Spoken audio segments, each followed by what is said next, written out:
अस्सलाम वालेकुम दोस्तों, मां आहियां तव्हांजो पंहिंजो सलीम चांडियो। अॼु मां तव्हांखे ॾसां थो, अॼु ईद जो टियों ॾींहुं आहे। अॼु मां तव्हांखे सऊदी जो जिद्दे जो लॉकडाउन जे हवाले ॿुधायां थो। अॻिते वञां थो शहर में, उहा बि वीडियो भरियां थो, तव्हांखे ॾसां थो।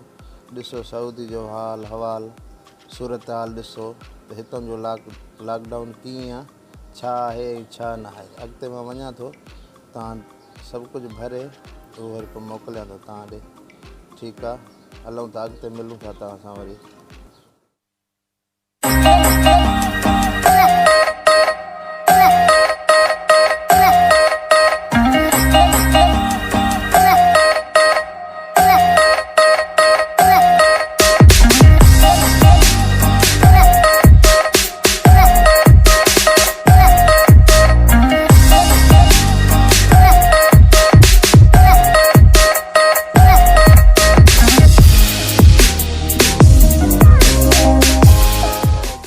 लॉकडाउन ॾिसो, को बि माण्हू नज़र नथो अचे।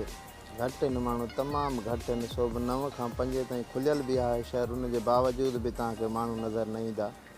हे ॾिसो सभु कुझु बंदि आहे, घटि माण्हू था निकिरनि लॉकडाउन जे करे, सभु कुझु बंदि आहे। सो बि तव्हां बि पाकिस्तान में प्लीज़ लॉकडाउन जो एतिराम कयो, घर वेहो, हुकूमत सां सहकार कयो।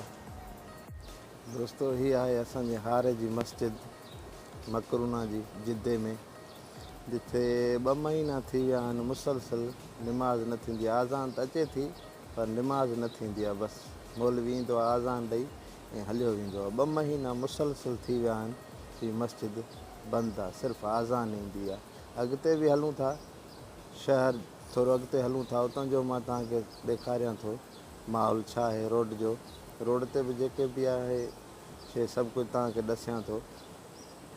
दुआ कयो मस्जिदूं बहाल थियनि, रौनकूं मोटी अचनि, ख़ुशियूं मोटी अचनि, निमाज़ूं थियनि। असां आया आहियूं हिकिड़े दुकान में, बकाले में, जेके सऊदी में बकालो चवंदा आहिनि, पाकिस्तान में वखर जो दुकान, उते आया आहियूं।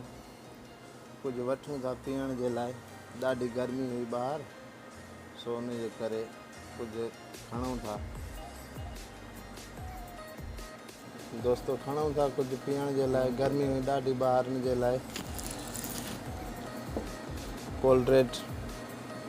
दुआ कयो, सिर्फ़ु वखर जो ई दुकान खुलियल आहिनि, बकाला जंहिंखे चवनि था हिते सऊदी में, सभु कुझु बंदि आहे। दुआ कयो त सभु कुझु खुलनि, मज़ूरियूं खुलनि, कारोबार धंधा खुलनि। हे बि सिर्फ़ु 9 खां 5 ताईं खुलियल आहे, उन खां पोइ हे बि बंदि आहे।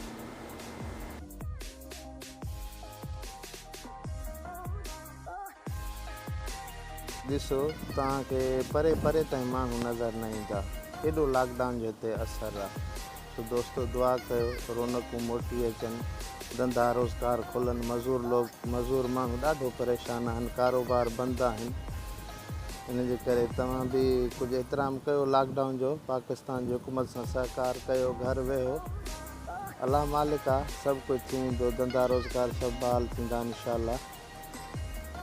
दोस्तों, मुंहिंजे चैनल जो नालो आहे सलीम चांडियो। सलीम चांडियो जे नाले सां सर्च कयो, जीअं चैनल अचे लाइक कयो, सब्सक्राइब कयो, महिरबानी थींदी। जेका बि वीडियो ईंदी इंशाअल्लाह सुठियूं वीडियो ठाहे तव्हां ॾे मोकिलींदा रहंदासीं। वॾी महिरबानी।